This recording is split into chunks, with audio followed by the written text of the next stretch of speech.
I, 45F, got married for a second time a week ago to James, 39M. He and I have been together for the past 4 years after we met through some common friends, and after living together for almost 2 years, we finally decided to make it official. But my wedding was almost ruined by my daughter, and James had to kick her out to prevent her from causing a scene at the wedding. And now everybody is blaming me and accusing me of having failed as a mother because she was really upset at being kicked out. My daughter April, 19F, wasn't even invited to the wedding, and I know it sounds bad, but I had valid reasons for not inviting her. She and I had no contact a couple of years ago because she had taken her dad's side in the divorce and had publicly insulted me. My ex-husband Donald, 47M, and I got divorced 6 years ago because we just weren't compatible anymore, and I was sick of trying to make our marriage work. He and I got married really young when we were in our early 20s, and had April shortly after. Things started changing and getting difficult for both of us once we had a daughter, because now there were several more expenses that we had to think of, and Donald just wasn't taking his job seriously. It felt like he was never going to get promoted, and I would have to continue doing everything for him. He was incompetent at all the household work, and I could pretty much say the same thing for anything to do with April. He was just lazy, and it was like he wasn't even interested in stepping up and helping me out.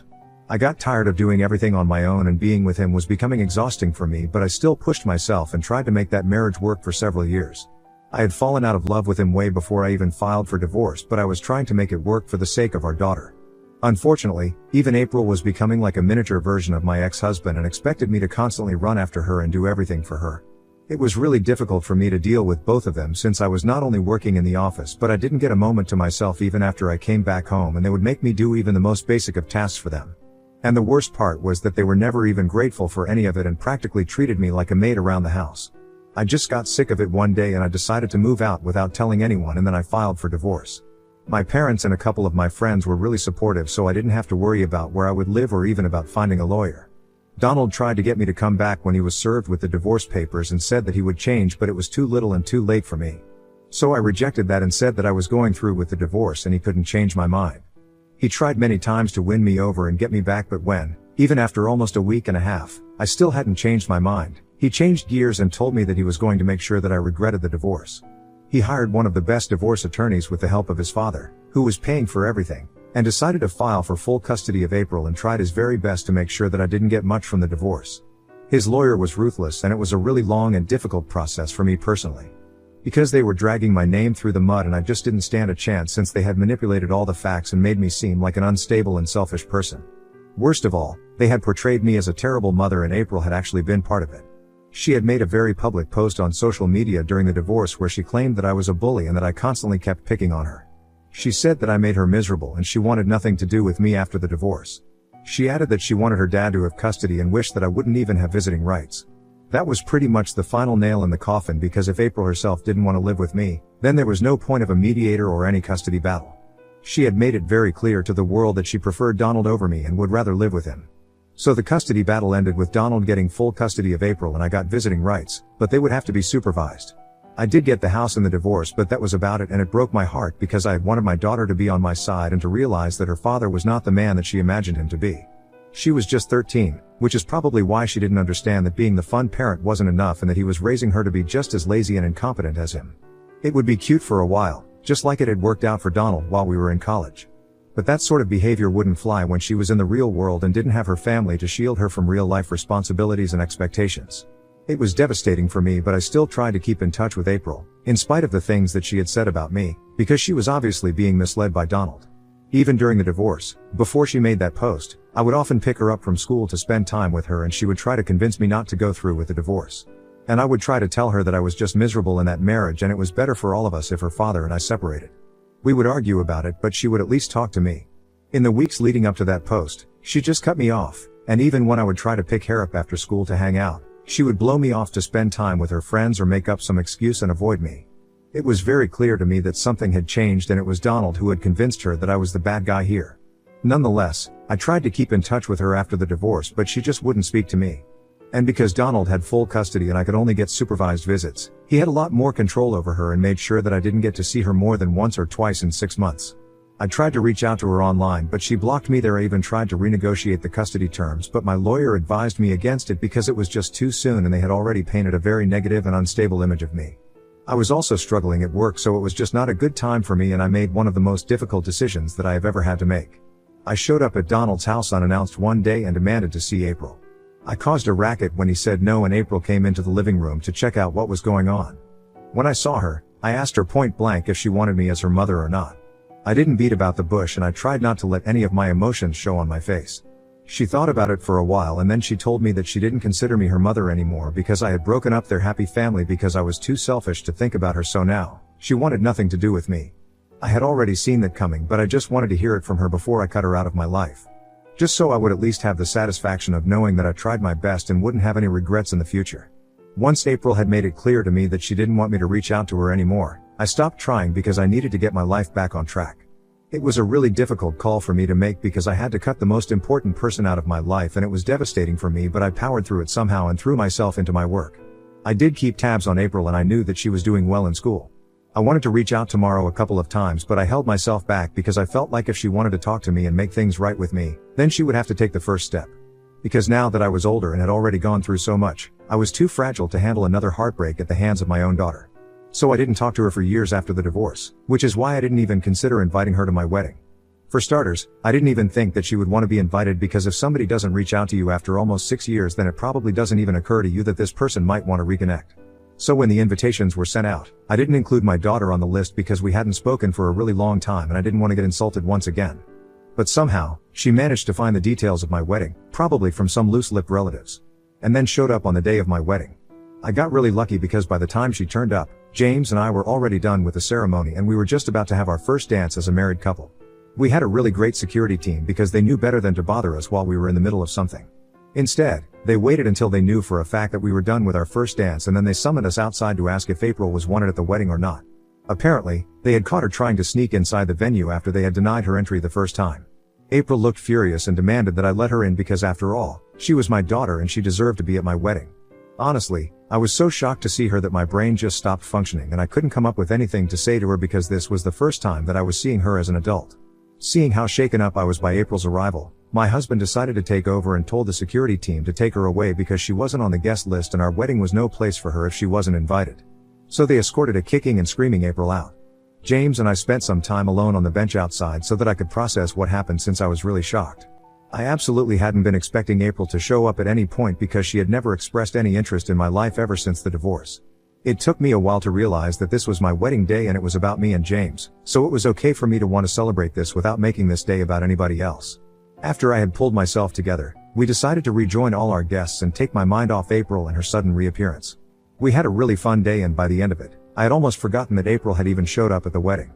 But I was reminded of it the very next day when Donald called me for the first time after the divorce to berate me about what my husband had done.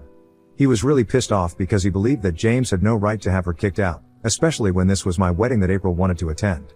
He told me that April had showed up at the wedding so she could extend an olive branch and make peace with me, but James had ruined it by having her escorted out. Apparently, she had been really upset and humiliated by what we had done, and Donald believed that I was responsible for it, so James and I owed her an apology.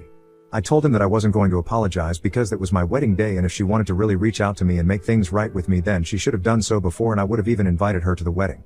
But the day of my wedding was supposed to be about me and James, and I didn't think there was anything wrong with us kicking her out because we had several valid reasons to do that.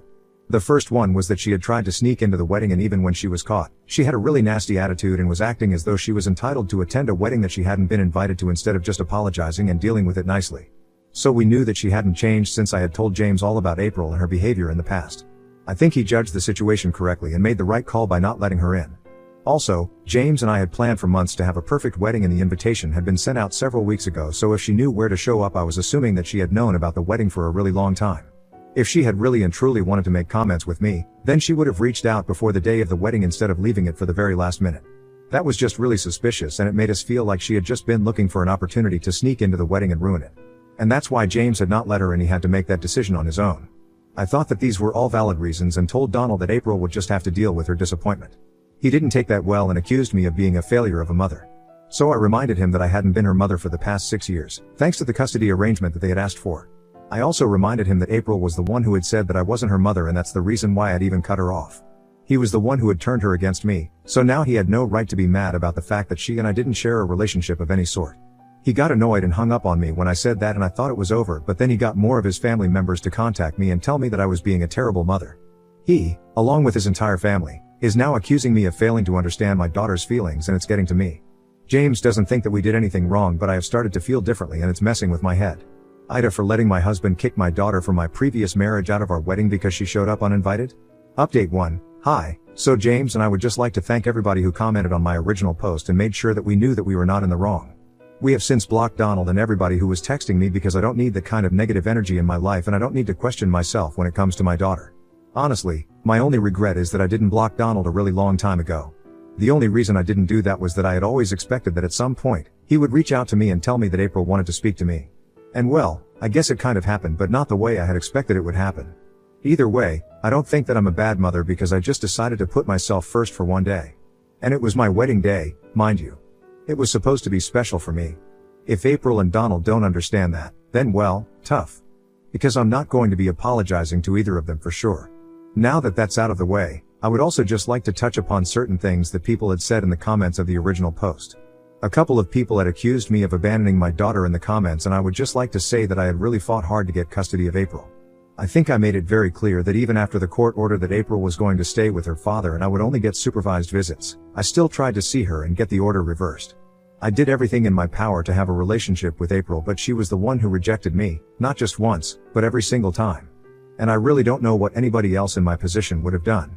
I didn't abandon her because she was living with Donald and she was quite happy without me for the last couple of years. That was very obvious. If she had wanted me in her life, then she could have reached out to me anytime and I would have gladly accepted her back into my life, but the truth of the matter was that she didn't want me back. So she didn't reach out to me, and I know that I'm her mother that should always forgive my daughter, even if she doesn't ask for forgiveness. But I'm also human. So I hope that clears things up because I would hate for anybody to think that I abandoned my daughter. Update 2. So it's been a week since I got married and April reached out to me today, but unfortunately it was not a nice conversation that we had.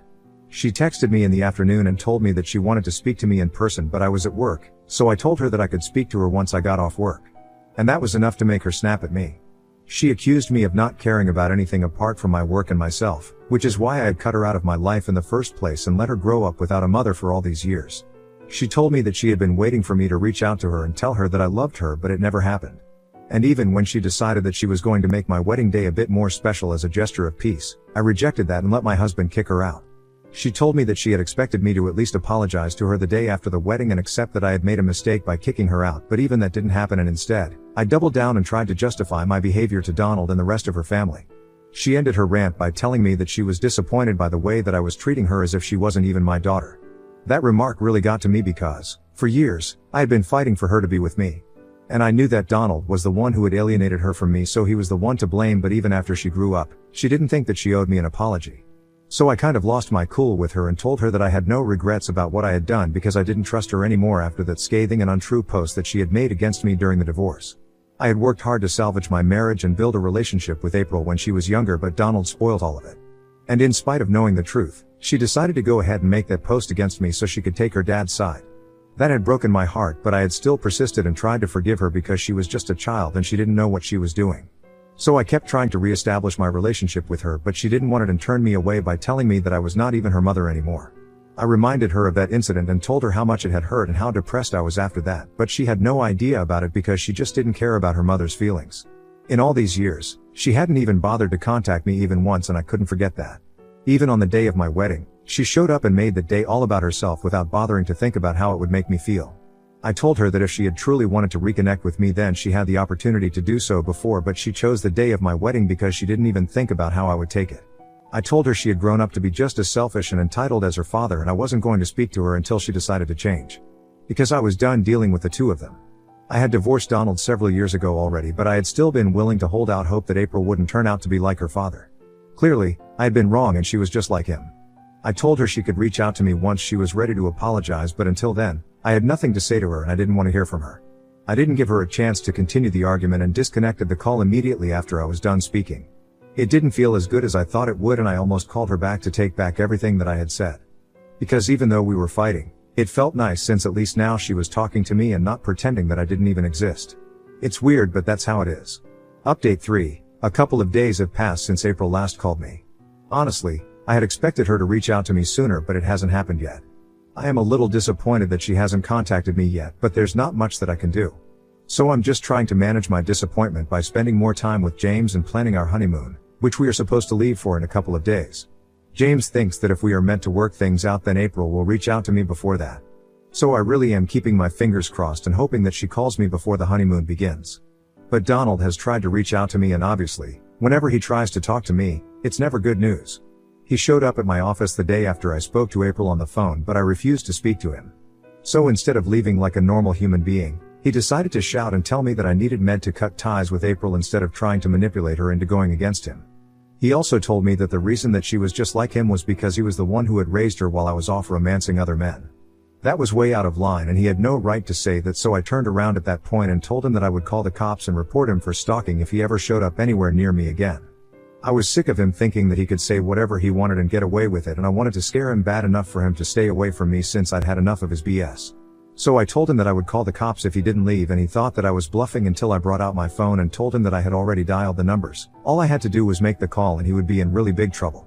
I could see on his face that he didn't want to leave because he didn't want to appear weak, but after weighing the odds in his head, he decided to get into his car and drive away. Good for him, honestly, because I really would have called the cops if he didn't leave me alone.